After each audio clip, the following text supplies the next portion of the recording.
How to create Boohoo account. Hey everyone, welcome back to the channel. In today's video, we're guiding through the steps to create a Boohoo account. So without further ado, let's get started. So first thing first, open your preferred web browser and tap on the URL and type boohoo.com and search for it. And after that, you'll be prompted to the main website of Boohoo. And now to create account, simply tap on the profile icon shown in the top right side of the screen. And after tapping on that, you'll be prompted to the login page. And now if you scroll down a little bit from here, you can see the option to create account. So now simply enter your email address, and once you're done with that, you can simply tap on create account. Next, simply tap on continue.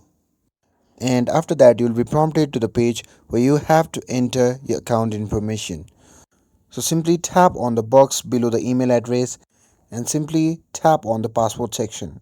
Now create the password for your account and make sure that your password is strong.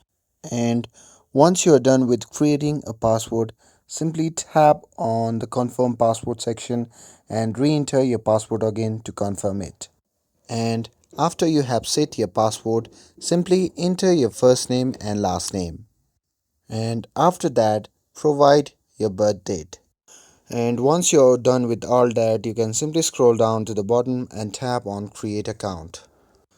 And by following the steps, you can easily create a Boohoo account. And that's it for the video. With this, if you found this video helpful, then don't forget to like, share and subscribe to get updated for more videos. Thanks for watching, and I'll see you in the next video.